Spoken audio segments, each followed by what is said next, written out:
नमोर्यन्ताणं नमो सिद्धाणं नमो आयुर्याणं नमो वज्रायाणं नमो लोहे सव्वसाहुणम्। मङ्गलं भगवान् वीरो मङ्गलं गौतमो गणी मङ्गलं कुन्दकुन्दार्यो जैनधर्मोऽस्तु मङ्गलम्। ओंकार बिंदु संयुक्तं नित्यं जायन्ति योगिनाम् कामदं मोक्षदं चैव ओंकाराय नमो नमः।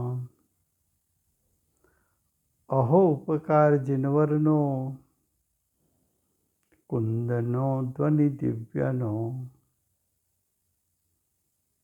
जीन कुंद ध्वनि आप्या अहो आ गुरु काननो तुझ ज्ञान ध्यान नो रंग अमया दर्श रहो ओ शिव पद तक तुझ संग माता मात करो।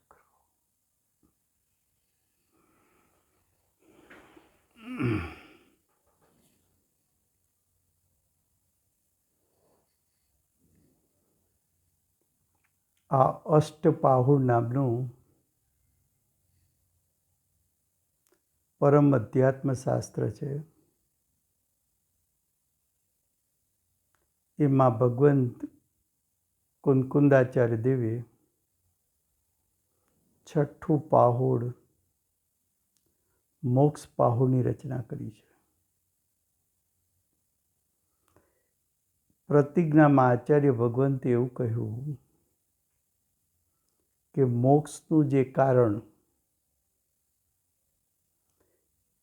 એના સ્વરૂપને હું કહીશ અને મોક્ષ પદના સ્વરૂપને કહીશ. એમાં વિષય ચાલે છે મોક્ષનું કારણ રત્નત્રય કહેતા સમ્યક દર્શન, સમ્યક જ્ઞાન, સમ્યક ચારિત્ર. એ સમ્યક દર્શન, જ્ઞાન, ચારિત્ર મોક્ષનું કારણ છે. તો આચાર્ય ભગવાનને મોક્ષના કારણનું સ્વરૂપ બતાવવું છે.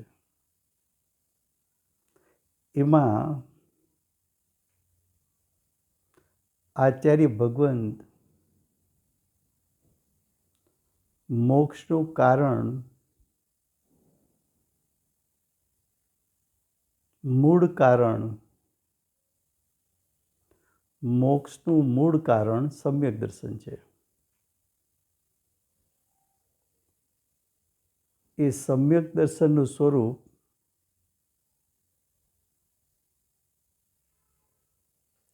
એ વિશે ચાલે છે. એમાં ગાથા 40 એનો ભાવાર્થ. ભાવાર્થમાં એમ કીધું, જીવના જેટલા ભાવ છે, જીવના ભાવ તો અનંત પ્રકારના ભાવ છે. એ જીવના અનંત પ્રકારના ભાવમાં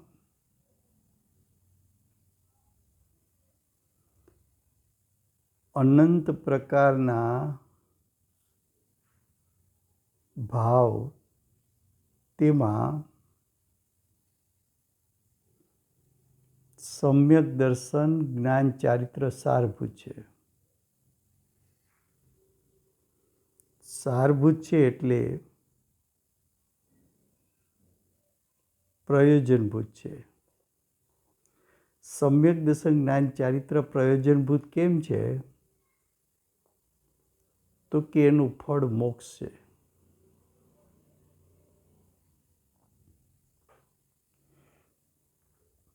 જીવના ભાવ અનંત પ્રકારના, પણ અહીં અધિકાર લીધો છે મોક્ષ પાહુડ. અને મોક્ષ પાહુડનો વિષય છે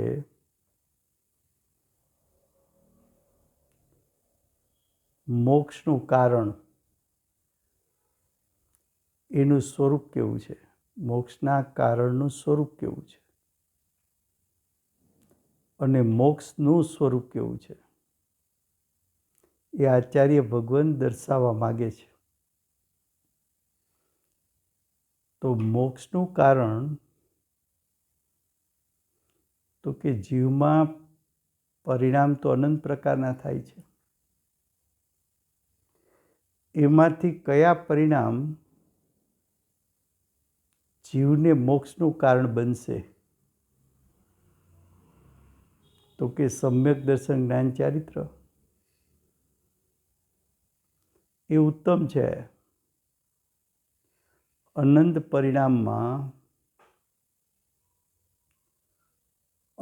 પરિણામમાં એટલે કે જીવના અનંત પરિણામમાં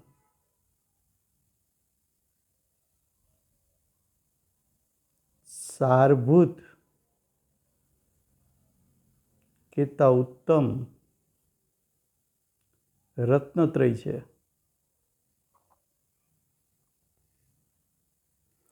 આ રત્નત્રય જીવને હિતરૂપ છે.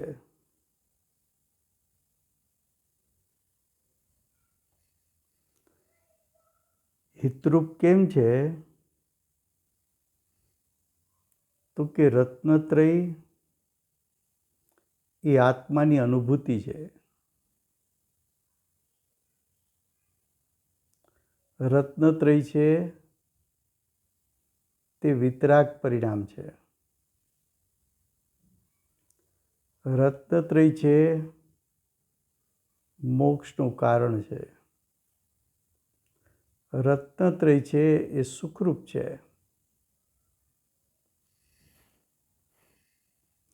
માટે હિતરૂપ છે. અને તેમાં એટલે રત્નત્રયમાં એટલે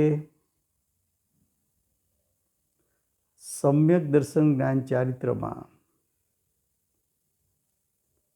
સમ્યક દર્શન જ્ઞાન ચારિત્રમાં પણ સમ્યક દર્શન પ્રધાન છે. સમ્યક દર્શન મુખ્ય છે. સમ્યક દર્શનને મુખ્ય કેમ કીધું? તો કે સમ્યક દર્શન વગર સમ્યક જ્ઞાન હોતું નથી અને સમ્યક દર્શન સમ્યક જ્ઞાન વગર સમ્યક ચારિત્ર હોતું નથી. માટે સમ્યક દર્શન મુખ્ય થયું. સમ્યક દર્શન પ્રધાન છે એટલે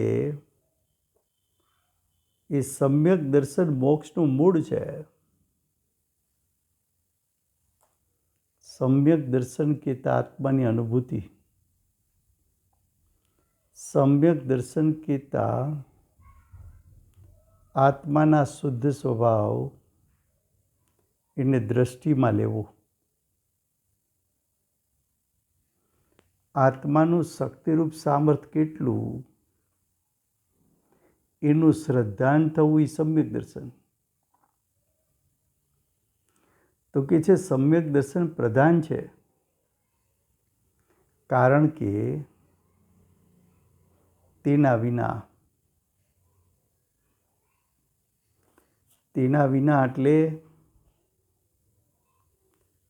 સમ્યક દર્શન વિના જ્ઞાન ચારિત્ર પણ મિથ્યા કહેવાય છે. તેથી સમ્યક દર્શનને મુખ્ય જાણી પ્રથમ અંગીકાર કરવું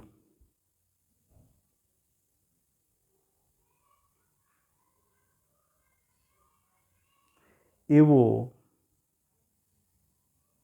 મુનિ કહેતા એવો મુનિને શ્રાવક બધાને ઉપદેશ છે. શું કહ્યું? કે તીર્થંકર ભગવાનનો ઉપદેશ એમ છે કે જીવના અનંત પ્રકારના પરિણામ થાય છે. એમાં સમ્યક દર્શન મુખ્ય છે. એવું જેને શ્રદ્ધાન થાય એને સમ્યક દર્શન પ્રાપ્ત થાય. પણ સમ્યક દર્શન મુખ્ય છે,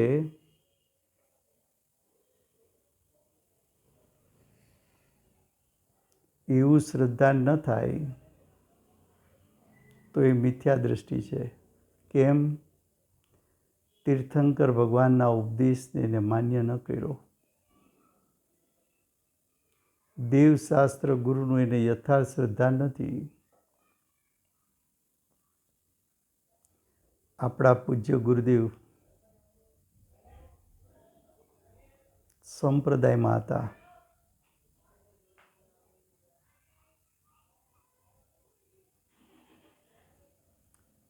સંવંત વર્ષ 1970 ગુરુદેવે સંપ્રદાયની દીક્ષા લીધી. 8 વર્ષ પછી સંવંત વર્ષ 1978 સમયસાર શાસ્ત્રનો ગુરુદેવને યોગ થયો. યોગ થયો ત્યારથી ગુરુદેવ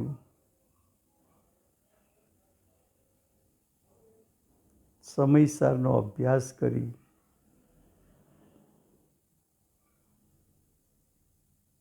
એકાંતમાં બેસી એકાગ્રતાપૂર્વક અભ્યાસ કરવો અને એ વાત ધીરજથી, ગંભીરતાથી સંપ્રદાયમાં પણ કહેવાની શરૂ કરી.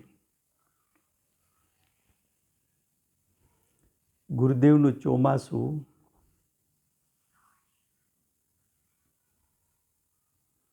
સંવંત વર્ષ 1982 એટલે સમયસાર મળ્યા પછી લગભગ 4 વર્ષે વાંકાનેરમાં હતું.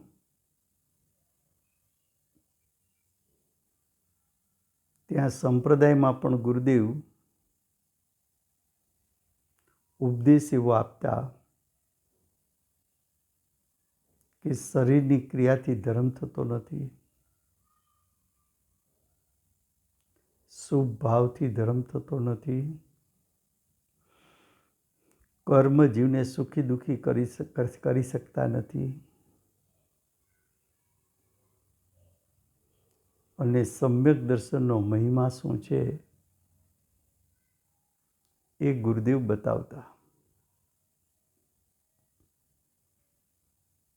ત્યાં વાંકાનેરમાં બેનશ્રીના સૌથી મોટા ભાઈ એટલે પંડિતજી કરતાં પણ મોટા, એમણે ધર્મનો રસ ગુરુદેવની વાણી સાંભળતા ઉપાશ્રયે જતા.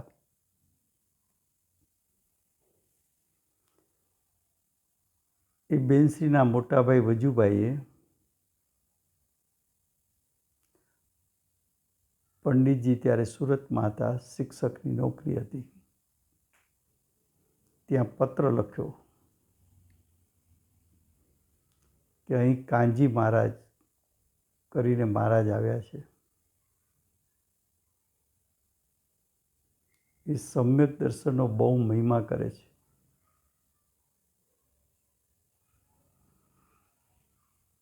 શરીરની ક્રિયાથી ધર્મ થતો નથી એમ કહે છે.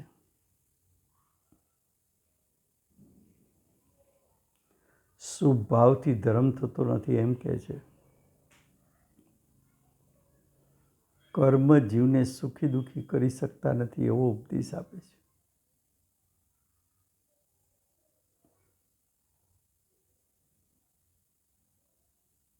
સમ્યક દર્શન મોક્ષ માર્ગનું મૂળ છે, એવું જો શ્રદ્ધાન સવિકલ્પ દશામાં પણ ન હોય તો એ જીવ તીવ્ર મિથ્યા દૃષ્ટિ છે. અહીંયા આચાર્ય ભગવંતે પોતે કહ્યું કે જીવના પરિણામ તો અનંત પ્રકારના થાય છે. તેમાં રત્નત્રયના પરિણામ જીવને ઇષ્ટ છે, લાભનું કારણ છે, પ્રયોજનભૂત છે. એ રત્નત્રયમાં પણ સમ્યક દર્શન મુખ્ય છે. એનું કારણ કહ્યું કે સમ્યક જ્ઞાન સમ્યક દર્શન વગર હોતું નથી, માટે મુખ્યતા સમ્યક દર્શનની થઈ. અને સમ્યક દર્શન સમ્યક જ્ઞાન વિના સમ્યક ચારિત્ર હોતું નથી, તો પણ મુખ્યતા સમ્યક દર્શનની થઈ. તો અહીં આચાર્ય ભગવંતે ઉપદેશ આપ્યો કે સમ્યક દર્શનને મુખ્ય જાણી અંગીકાર કરવું.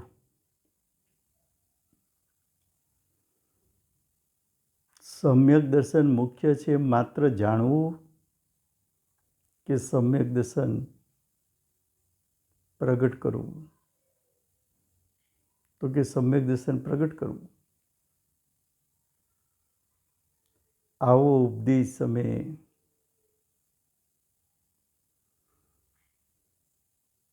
બધાને આપીએ છીએ. હવે સમ્યક દર્શનનો મહિમા કર્યા પછી ગાથા 41 સમ્યક જ્ઞાનનું સ્વરૂપ કહે છે.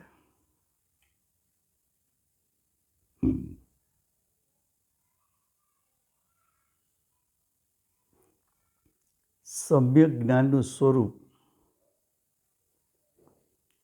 એનો એક અર્થ છે સમ્યક જ્ઞાનનો સ્વભાવ શું છે.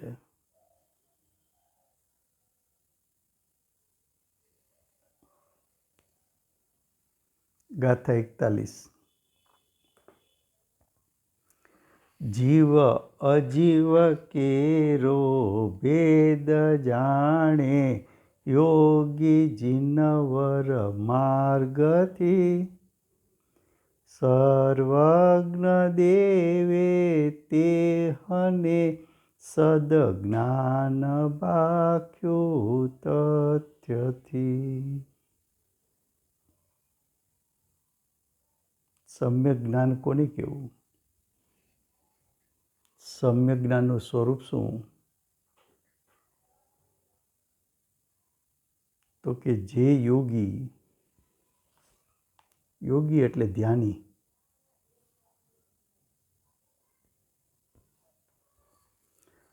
જે ધ્યાની મુનિ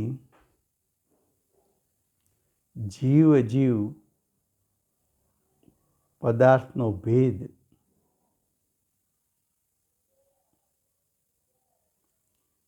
જીનવરના મતથી જાણે છે. શું કહ્યું? જે મુનિરાજ જીવ અજીવ પદાર્થનો ભેદ કહેતા જીવ અજીવ વચ્ચે ભેદ જ્ઞાનનો પ્રકાર કેવો? જીનવરના મતથી જાણે છે. જીનવરના મતથી એટલે જીનવરે સમ્યક જ્ઞાનનું જે સ્વરૂપ કહ્યું છે તે પ્રમાણે જાણે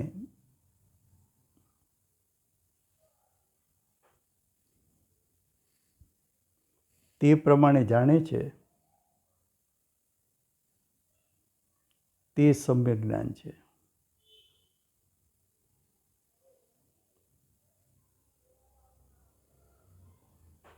શું કહ્યું?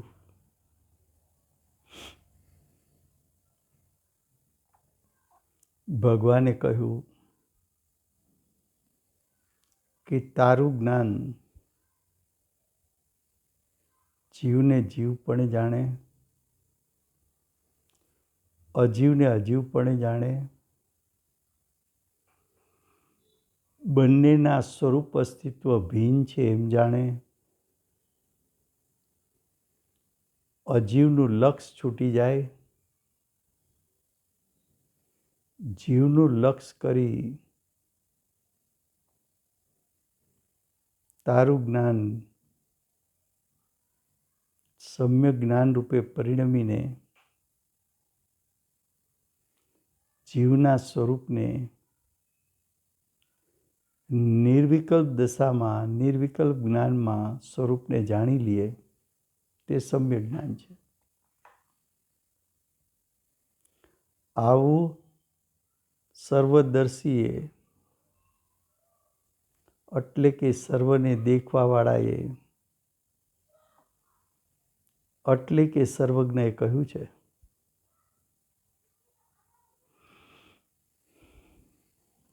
સર્વદર્શી અને સર્વજ્ઞ એટલે તીર્થંકર પરમાત્મા.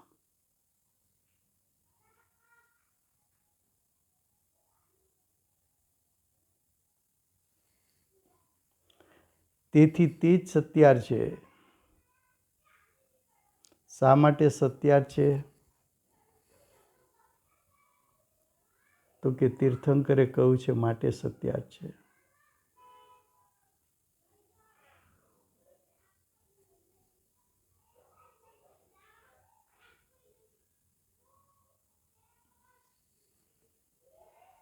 હવે કે છે તે સમ્યક જ્ઞાન છે.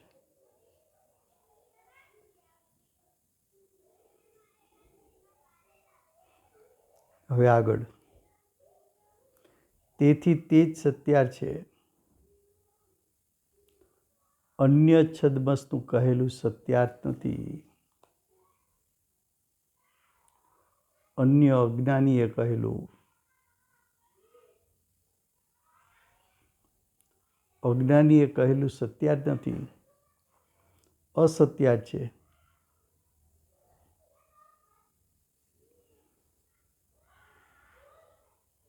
સમ્યક જ્ઞાનનું સ્વરૂપ, સમ્યક જ્ઞાન જિનેન્દ્ર ભગવાને દર્શાવેલા સૂત્રો,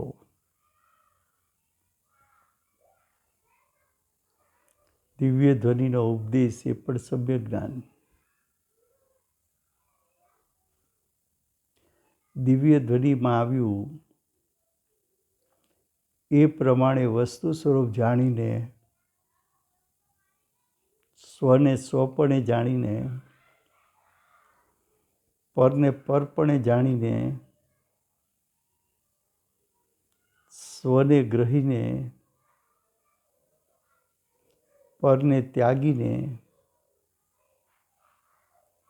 રાગદ્વેષ રહિત થઈને પરિણમી જવું એ સમ્યક જ્ઞાન છે. ભાવાર્થ, સર્વજ્ઞ દેવે જીવ, પૂતગલ, ધર્મ, અધર્મ, આકાશ, કાળ, જાતિ અપેક્ષા એ 6 દ્રવ્ય કયા છે. સંખ્યા અપેક્ષા એ જીવ અનંત, પૂતગલો અનંત આનંદ, ધર્મ અધર્મ, આકાશ એક એક, કાળ અસંખ્યાત છે. તેમાં એટલે જાતિ અપેક્ષાના 6 દ્રવ્યોમાં તેમાં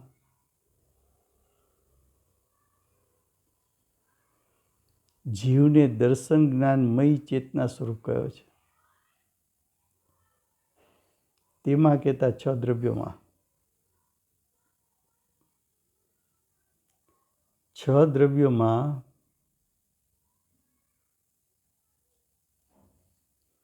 જીવ એક જ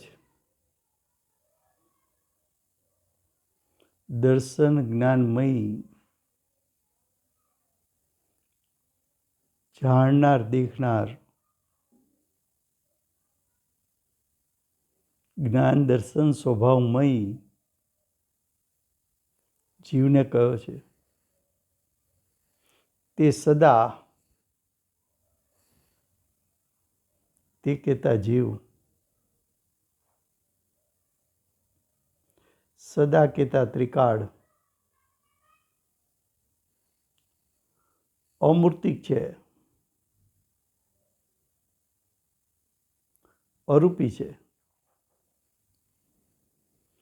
એટલે કે સ્પર્શ રસ ગંધ વર્ણથી રહિત છે. બતાવવું છે સમ્યક જ્ઞાનનું સ્વરૂપ. તો સમ્યક જ્ઞાની વસ્તુના સ્વરૂપને કેવું જાણે છે? તો કે સર્વજ્ઞ ભગવાને જાતિ અપેક્ષાના વિશ્વમાં 6 દ્રવ્યો કયા, એવું સમ્યક જ્ઞાનીએ જાણ્યું.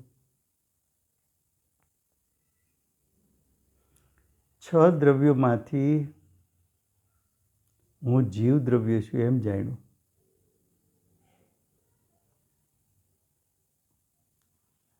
જીવ દ્રવ્ય છે એને ઓળખવા માટે લક્ષણ બતાવ્યું કે હું જ્ઞાન દર્શનમય છું. હું એટલે કે જીવ, સદા કહેતા ત્રણે કાળ, અમૂર્તિક કહેતા અરૂપી છે, અરૂપી કહીને 5 જ્ઞાન દર્શન કહીને 5 અજીવ દ્રવ્યથી જુદો પાડ્યો. અરૂપી કહીને પૂતગલથી જુદો પાડ્યો. શરીરથી ભિન્ન, કર્મબંધનથી ભિન્ન.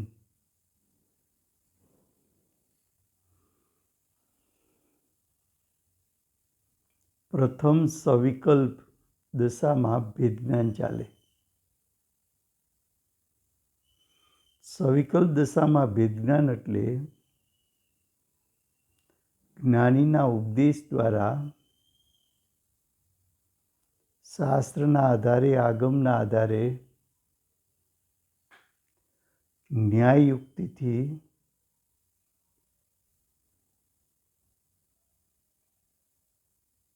જીવ બાકીના 5 દ્રવ્યથી કઈ રીતે ભિન્ન છે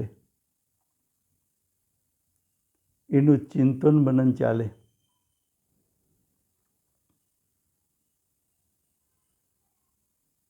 ન્યાયયુક્તિ આચાર્ય ભગવંતે મૂકી કે વિશ્વમાં 6 પ્રકારના દ્રવ્યો છે જાતિ અપેક્ષાના. એમાં 5 દ્રવ્યો અજીવ છે. અજીવ છે એટલે એમાં જીવપણું નથી, એટલે કે એમાં જીવના લક્ષણ નથી.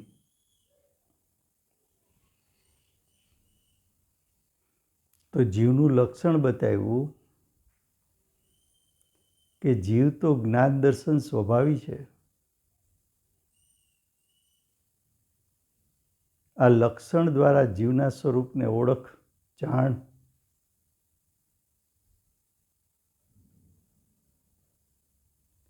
એ જીવના સ્વરૂપને જ્યાં જાણ્યો, જીવના સ્વરૂપને જ્યાં જાણ્યો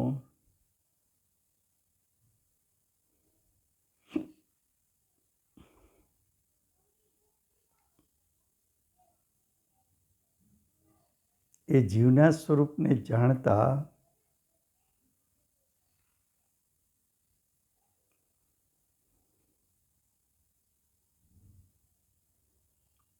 જીવનું સ્વરૂપ અજીવથી જુદું છે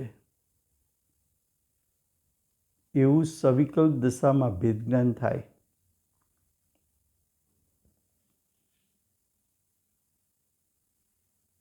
તો 5 અજીવથી જુદો પાડવા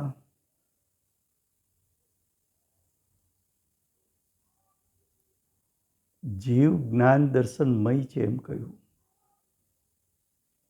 હવે જીવને નિકટનો સંબંધ શરીર સાથે છે,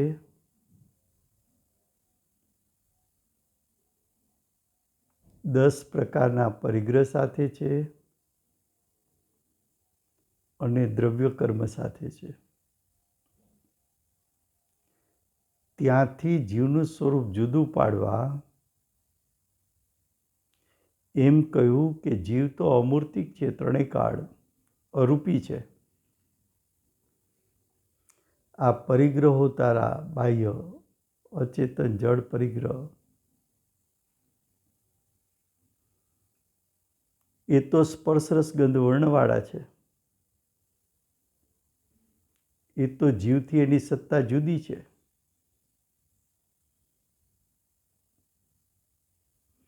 શરીર સ્પર્શ રસ ગંધ વર્ણવાળું છે, માટે જીવ એનાથી જુદો છે, કારણ કે જીવ તો અરૂપી કહ્યો.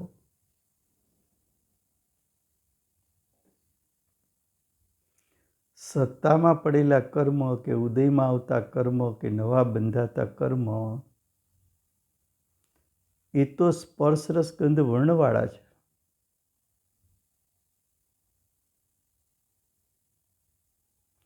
એનાથી પણ તારો આત્મા ભિન્ન છે, કારણ કે દ્રવ્ય કર્મો એ સ્પર્શ રસ ગંધ વર્ણવાળા છે.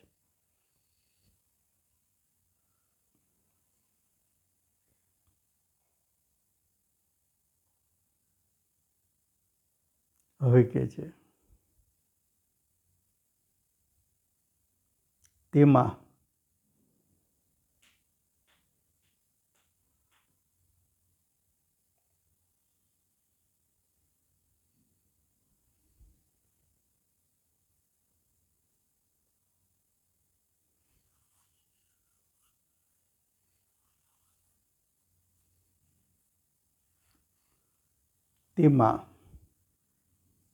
હવે આગળ કહે છે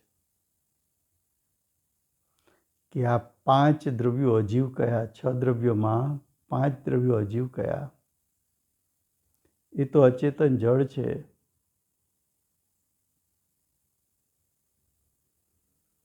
જીવના લક્ષણ તો બતાવ્યા, પૂતગલના પણ લક્ષણ બતાવે છે. કેમ? તો કે તારે ભેદજ્ઞાન કરવું છે ને, તો નિકટવર્તી સંબંધ, નજીકનો નિમિત્ત નૈમિત્તિક સંબંધ તારે પૂતગલ સાથે છે. એ પૂતગલનું પણ તું લક્ષણ જાણ. જીવનું લક્ષણ જાણવું કે જ્ઞાન દર્શન સ્વભાવી છે. જીવ ચૈતન્ય સ્વરૂપ છે, જીવ અરૂપી છે. જેમ જીવના લક્ષણ જાણ્યા એમ પૂતગલના લક્ષણ જાણ. બંનેના લક્ષણ જાણતો હોઈશ તો બે વચ્ચે ભેદરૂપ શ્રદ્ધા અને જ્ઞાન કરી શકીશ.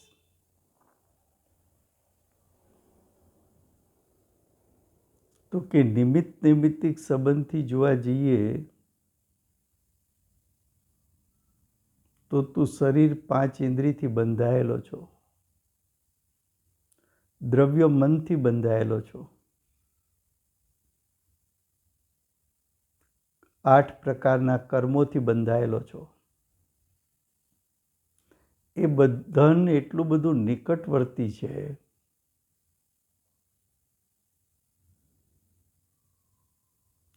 કે તું ભૂલ ખાઈ જાય છે. પૂતગલો છે અચેતન,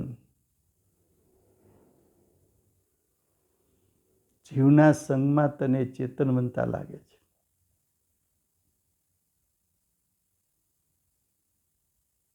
ત્યાં તું થાપ ખાઈ જાય છે.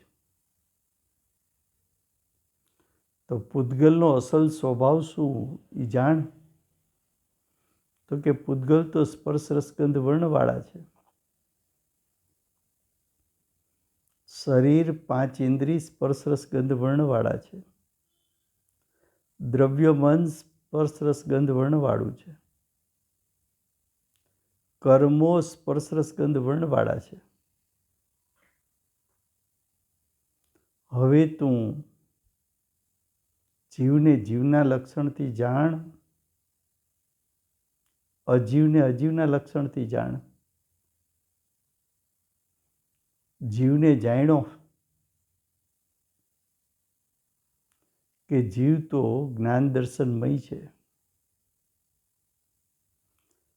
અજીવ તો અચેતન છે, જડ છે.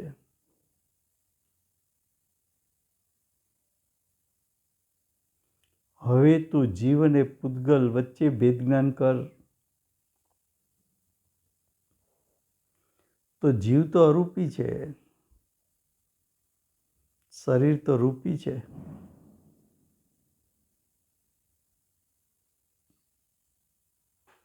જીવ અને પૂતગલ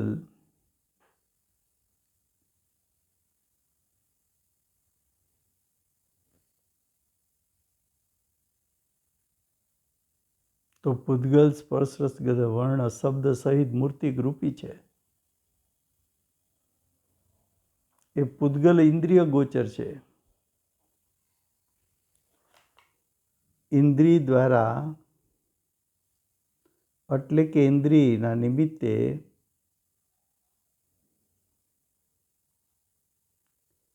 રૂપી પદાર્થને જાણી શકાય છે.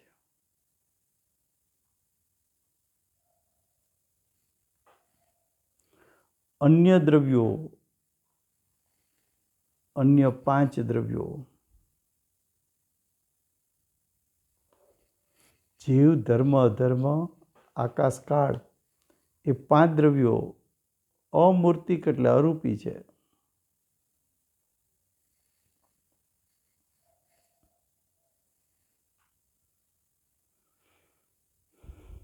હવે આગળ કહે છે, આકાશ વગેરે 4 દ્રવ્યો જેવા છે તેવા છે રહે છે. એ તો સ્વભાવથી શુદ્ધ, ગુણથી શુદ્ધ, પરિણામથી શુદ્ધ છે ને શુદ્ધ જ રહેવાના છે. જીવ અને પૂતગલને અનાદિથી સંબંધ છે. જીવ કર્મથી બંધાયેલો છે, એ અનાદિનો સંબંધ છે. છદ્મસ્તને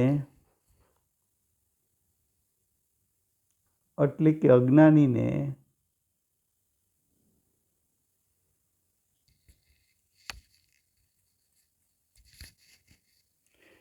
ઇન્દ્રિય ગોચર પૂતગલ સ્કંધ છે.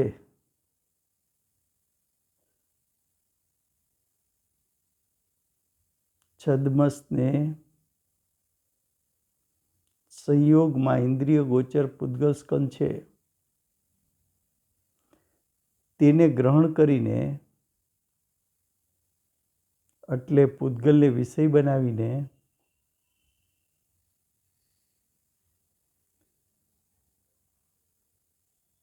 તેને ગ્રહણ કરીને એટલે તેને વિષય બનાવીને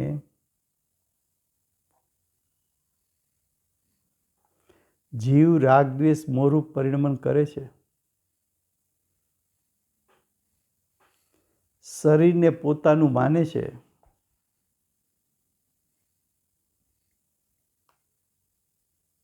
પોતાનું માને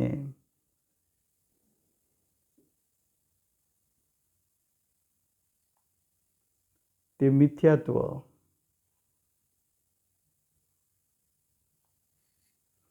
તથા ઇષ્ટ અનિષ્ટ માની રાગદ્વેષ રૂપ થાય છે. રાગ દ્વેષ, મિથ્યા ચારિત્ર,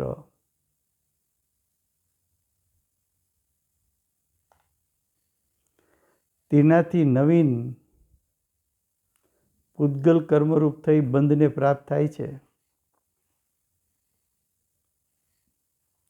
નવા કર્મ સાથે જીવ બંધાય છે.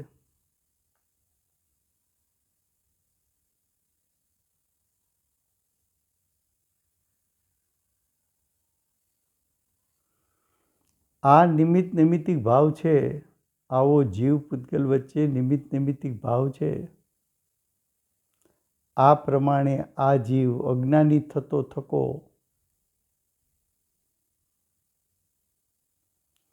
એટલે કે મિથ્યાજ્ઞાની થતો થકો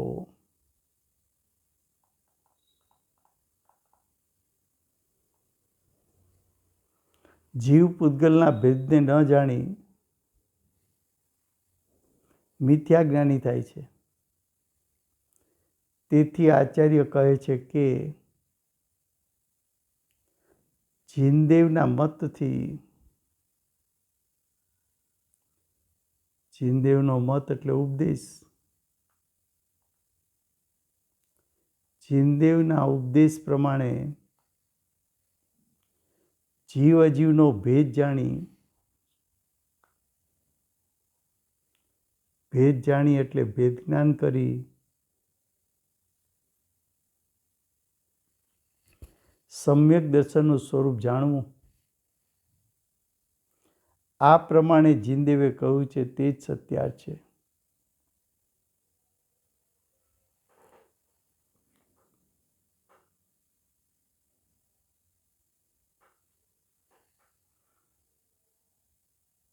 પ્રમાણ નહીં દ્વારા આમ જ સિદ્ધ થાય છે.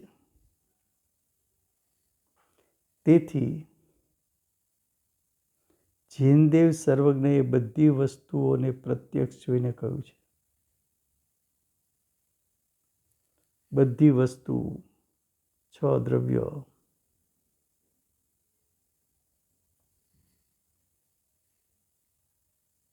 આગળ કે છે અન્યમતી છદ્મસ્ત છે.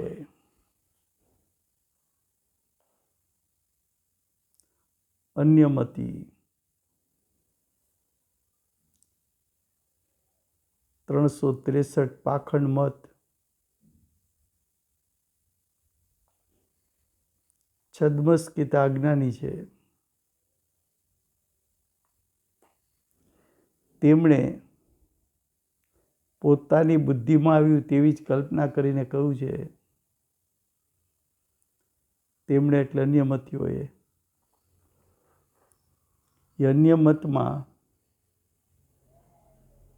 કોઈ વેદાંતિ કોઈ એક બ્રહ્મ માત્ર કહે છે.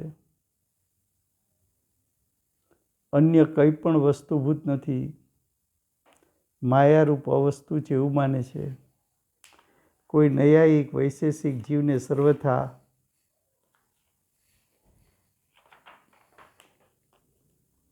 નિત્ય સર્વગત કહે છે. જીવનો અને જ્ઞાન ગુણનો સર્વથા ભેદ માને છે અને અન્ય કાર્ય માત્ર છે તેનો કર્તા ઈશ્વરને કહે છે. આવું માને છે. 363 જુદા જુદા મત છે. એ જુદા જુદા મતમાં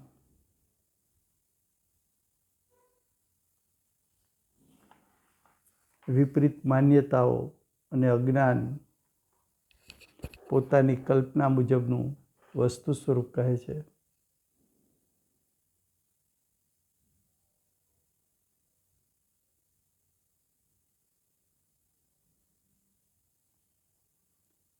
આવા બધા મતોનો નિષેધ કરે છે.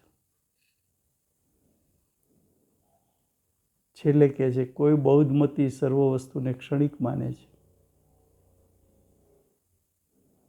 સર્વથા અનિત્ય માને છે. તેમાં પણ અનેક મતભેદ છે. કોઈ વિજ્ઞાન માત્ર તત્વ માને છે, કોઈ સર્વથા શૂન્ય માને છે, કોઈ અન્ય પ્રકારે માને છે. મીમાંસક કર્મકાંડ માત્રને તત્વ માને છે, જીવને અણુ માત્ર માને છે, તો પણ કોઈ પરમાર્થે નિત્ય વસ્તુ નથી એમ માને છે. ચાર્વાક મત જીવને તત્વ માનતા નથી, પંચભૂતોથી જીવની ઉત્પત્તિ માને છે. તો કે આવા બધા ખોટા મતો એ મિથ્યા જ્ઞાન છે. એ બધાને ત્યાગવું અને જીનેન્દ્ર ભગવાને આપેલા ઉપદેશ પ્રમાણે યથાર્થ જ્ઞાન કરવું, તો સમ્યક જ્ઞાન પ્રગટે. સમય થયો છે.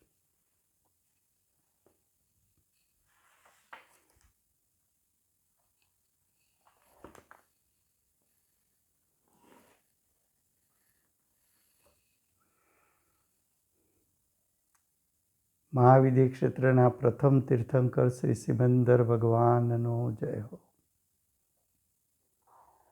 કડીકાળ સર્વજ્ઞ શ્રી કુંદકુંદાચાર્ય દેવનો જય હો.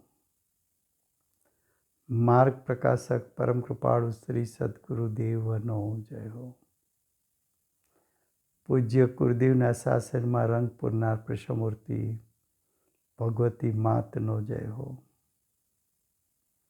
અષ્ટ જીનવાણી માતનો જય હો. પરમ દિગંબર જૈન ધર્મનો